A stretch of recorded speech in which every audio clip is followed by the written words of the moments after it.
شفيع المذنبين حريص بالمؤمنين رؤوف رحيم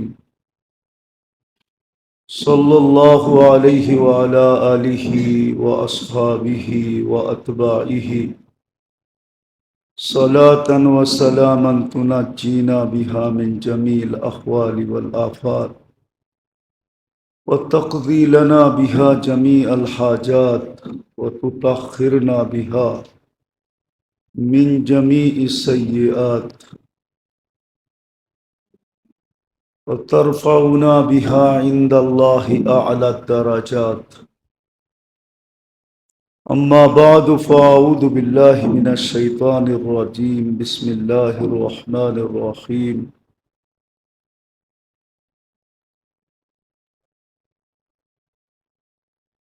إن الذين آمنوا وعملوا الصالحات أولئك هم خير البرية.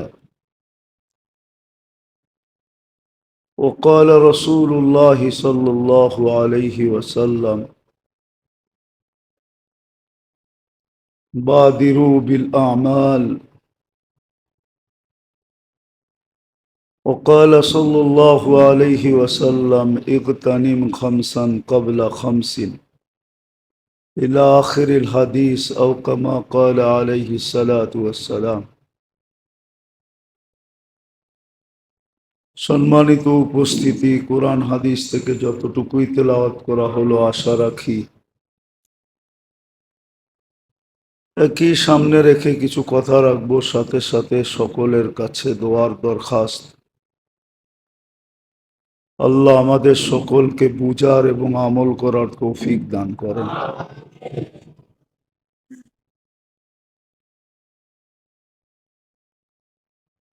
মানুষের দেহটাকে সুস্থ রাখার জন্য, সবল রাখার জন্য, শরীর বা দেহের প্রয়োজন মেটানোর জন্য আল্লাহ আমাদের খাদ্যের ভিতরে হাজারো প্রোটিন রেখে দিছে। ভিটামিন রাখছেন, প্রোটিন রাখছেন, যার দ্বারা আমাদের শরীরটা সবল থাকে, সুস্থ থাকে, চলমান থাকে, কর্মঠ থাকে।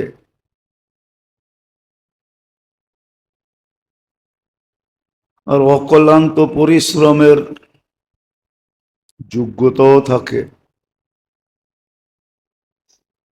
যার কারণে মানুষ কখনো শারীরিক পরিশ্রম করায় সক্ষম হয়, কখনো ব্রেন দ্বারা পরিশ্রমেও সক্ষম হয়।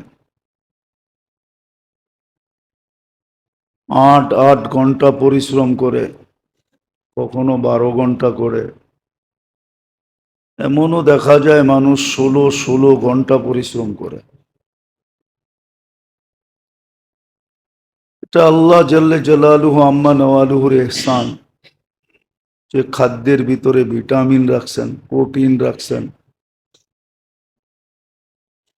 বিভিন্ন ধরনের উপাদান রাখছেন। আমরা খাইতে থাকি, সজীব হইতে থাকি, সুস্থ থাকি, সবল থাকি, কর্মঠ থাকি। এটা তো সারা দুনিয়া এক বাক্যে মাইনা নিবে, কেউ এটার ভিতরে বিরোধ করবে না। এমন কি যে আল্লাহকে বিশ্বাস করে না সেও বিরোধ করবে না। আর আল্লাহকে যে বিশ্বাস করে সে তো করবে না, চিরসত্য। বড় মনোযোগ দিয়া শুনতে হবে, নাইলে বুঝে আসবে না।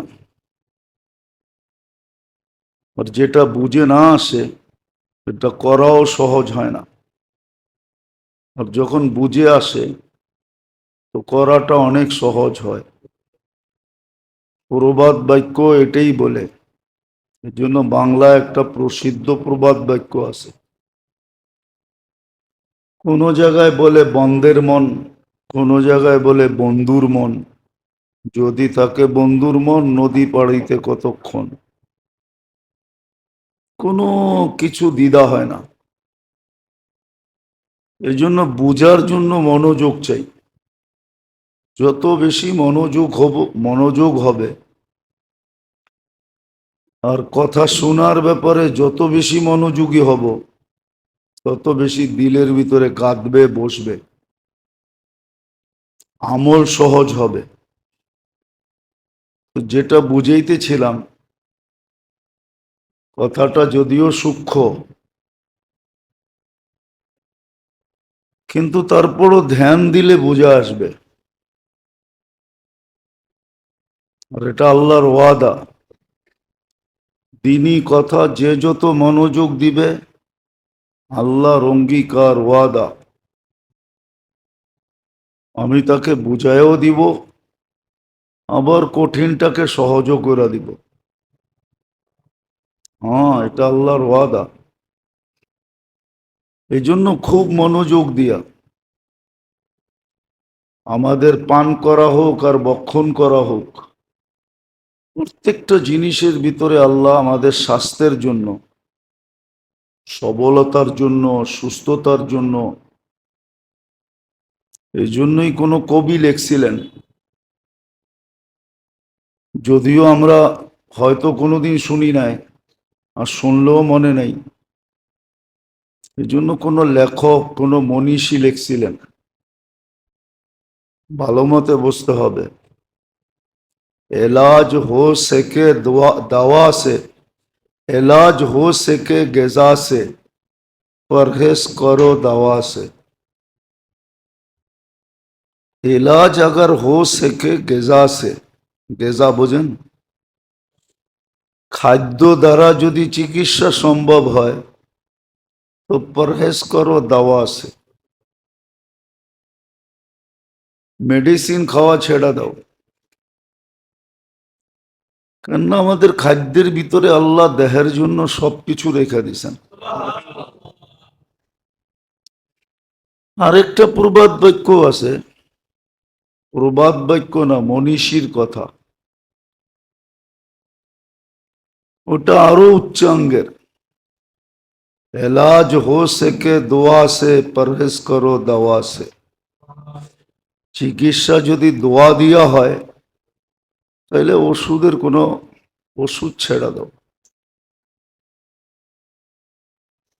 দুটাই সোনার অক্ষরে লেখার মতো, সোনার পানি দিয়ে লেখার মতো কথা। যদিও আমাদের মাথার উপর দিয়ে উড়া যাবে, আমাদের কাছে কোনো মূল্য হবে না, কিন্তু যার কাছে মূল্য আছে, খুব আছে, যে এলাজ হো সকে গেজা সে, এটাও কোনো ডাক্তারেরই লেখা, কোনো হাকিম, দেহ সম্বন্ধে যারা খুব জানে, গভীর জ্ঞানের অধিকারী, সে যেটা জানে ওইটাই সে লেখছে। এলাজ হো সকে গেজা সে, পরহেজ করো দাওয়া সে। যদি খাদ্য দ্বারা চিকিৎসা সম্ভব হয়, আর সম্ভব, দুনিয়া দেখতেছে। এই জন্য আগেও বলছি, এখনো বলতেছি, বুঝানোর জন্য। মদিনা মুনাওয়ারায় আল্লাহর রসুল সাল্লাল্লাহু আলাইহি ওয়াসাল্লামের জামানার পরে পারস্যের সবচেয়ে বড় ডাক্তার বা হেকিম ক্লিনিক খুলছিলেন, কিন্তু কোনো রুগী পাইতেছিলেন না। অনেক বড় আশা নিয়ে আসছিলেন, কেননা ইসলামের ক্যাপিটাল, রাজধানী মদিনা মুনাওয়ারা, সারা দুনিয়ার থেকে সারাদিন লোকজন আসতে থাকে। ভাবছে ব্যবসা জমজমাট হবে। এখন তো আর পারস্য কেউ আসে না, খুব কমই আসে। কিন্তু রুগী যখন পাইতেছিল না, তো মানুষকে জিজ্ঞাসা করতেছিল, ভাই রুগী নাই কেন, রোগ নাই কেন? বলবে এটা তো জানি না। বলছে তোমাদের খাদ্যের পদ্ধতি কি? বলে যা আমাদের রসূল সাল্লাল্লাহু আলাইহি ওয়াসাল্লাম বলছেন, আমরা ওইভাবেই খাই। বলছে খাইতে কিভাবে? বলছে তো বলছে আমাদেরকে বলছে লা তাকুল হাত্তা তাজু, খিদা না লাগলে কখনো খায়ও না, চাই সামনে সোনা থাকুক। খিদা না লাগলে খায়ও না যদি সোনাও সামনে থাকে, স্বর্ণও যদি থাকে। আমরা তো যা পাই তাই খাইতে থাকি, ঠিক না? হুম। বিনা পয়সায় পেলে তো কোনো ছাড়ই নেই, ঠিক না? দাওয়াত সাওয়াত পাইলে তো বিনা পয়সাই, ঠিক না? খাইতে থাকে। তো বলছে খিদা না লাগলে খায়ও না। আমরা খিদা না লাগলে খাই না। বলছে দ্বিতীয় আমাদেরকে বলছে ইদা আকালতা ফালা তাসবা, যখন খাবে তো পেট বুড়া খাবে না। আর আমরা তো মাশাআল্লাহ চিন্তা করি আরেকটা স্টোমাক দিলে ভালো হতো। দাওয়াতে সাওয়াতে গেলে মুখ রুচিকর খানা হইলে খুব খাইতে থাকি দাবায়া, ঠিক না? তো বলছে যখন খাবে তো পেট ভরা খাবে না। আল্লাহর রসুলের কথা। হ্যাঁ, ডাক্তারদেরকে পাগল বানায় দিছে এই দুই শব্দ। বলছে তৃতীয় আরেকটা বলছে পেটকে 4 ভাগ করবে, খাওয়া 3 ভাগ করবে, খাওয়ার আগেই 1 ভাগকে পানি দিয়া ভরা দিবে, 1 ভাগ